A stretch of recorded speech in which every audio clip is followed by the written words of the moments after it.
Matindi ang kompetisyon, kaya huwag maging choosy kahit pa sa mga hanap buhay na talaga namang hanep. Ang mga sapatos laging nakatapak sa lupa. Pero ang mga sapatos sa sapatusang ito sa Marikina, hulog ng langit. Ang mga sapatos kasi rito, hinuhulog pa rin mula sa kisame. Ano nga bang meron sa itaas?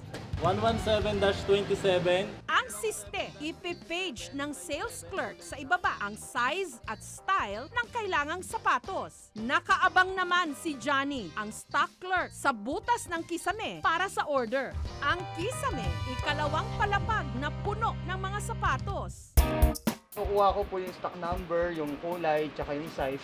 Tsaka diretso po ako dito sa loob para hanapin yung...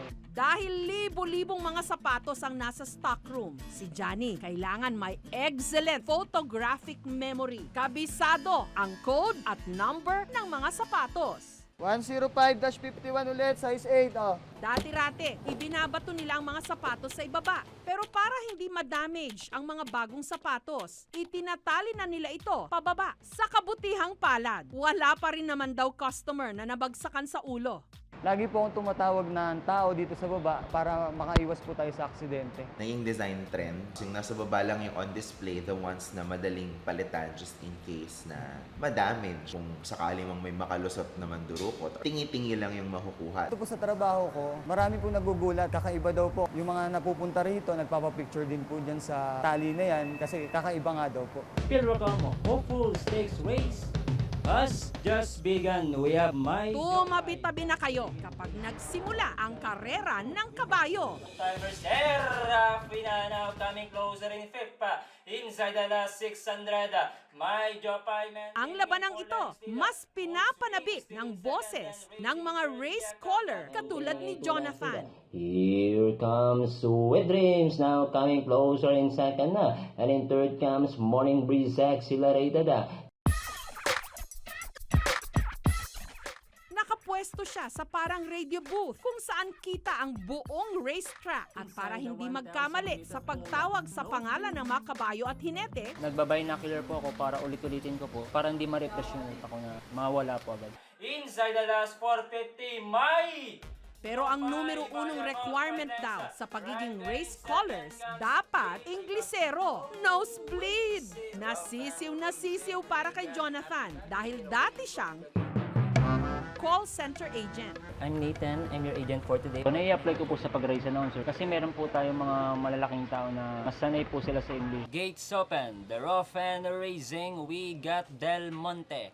Showing... 8 taong gulang pa lang daw si Jonathan. Nanunood na siya ng mga karera ng kabayo. We got Melody Amor, fans to begin, racing Oriauds. Kung sinama ako ng lolo ko sa dating karerahan sa Santa Ana, nakita ko po sila kung paano sila magsalita. Ang galing, nabibilib po ako.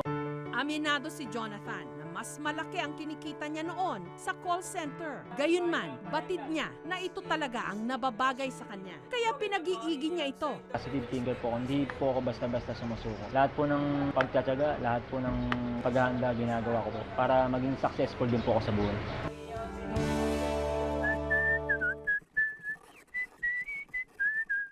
Sa bayan naman ng Bombon sa Camarines Sur, kapag narinig na ang sipol na ito, kanya-kanya ng labas ng patalim ang mga tao. Pero wala po ritong away ha. Magpapahasa lang sila ng patalim kay Francisco o Manoy Taghoy, isang pasyador. Nasa ko po, mag-umpisa sa gulok, kampit, gunting. Basta nahawakan ko na ang bagay na ihasa ko, nalagay na ang pawis sa isip ko. Gamit ang kanyang bisikleta na kinabitan ng kanyang DIY na panghasa, si Francisco lumilibot sa buong Camarines Sur. Narinig namin yan pag nagsumisipol na siya, padaan na siya dito sa highway ito. Okay ang mag-asa. Ang panghasa ni Francisco, konektado sa kanyang bisikleta. May 2 bilog ito na hasaan na nakakabit sa kadena. Mano-mano niyang ipipedal ito para umikot ang hasaan at saka ilalapat dito ang mga hahasain. Sa mali ang pagkasa, masakit sa ulo yun. Bibili silang bago. Ngunit pag ako'y dumaan, na nasa ako yung nasira, panay ipinapasa lahat sa akin. Ako ang nakakaroon ng maraming trabaho. 17 anyos pa lang daw si Francisco, naghahasa na. Nanaginip ako na naghahasa ako, nakapaligid sa akin ang mga tao. Nasa gitna ako at saka yung may mga hawak ang tao. May gunting, may nipper, may kutsilyo, may gulok na ipapasa sa akin. Ang singil niya sa pagbabasyador, 15 hanggang 50 pesos lang. Araw-araw, kumikita siya ng 600 pesos. Kung wala kaming basyado, hindi makakapagtipid yung mga dressmaking, tailoring, barbers dahil bibili sila ng bago. Ito talagang trabaho, ito mahirap ito. Konsentrasyon at saka isip ang gumagana dito.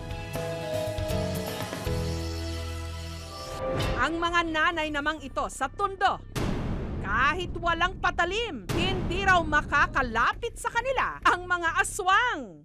Tigabalat kasi sila ng bawang. Ito lang naman yung common na trabaho na kayang ng mga babae sa bahay mo. Ang mga nabalatan nilang bawang, ibinibenta sa mga meat shop at fast food chain. Depende sa deliver nila kung kailan meron silang order. Tsaka rin kami nagkakaroon ng kita. Sa pagbabalat, gumagamit sila ng cutter. 100 pesos ang kita kada sako. Mga baon na anak ko, 5 yung estudyante ko, 20 araw-araw. At katulong na rin. At para hindi kumapit ang amoy ng bawang sa kanilang mga daliri, fabric detergent daw ang ipinanghuhugas nila.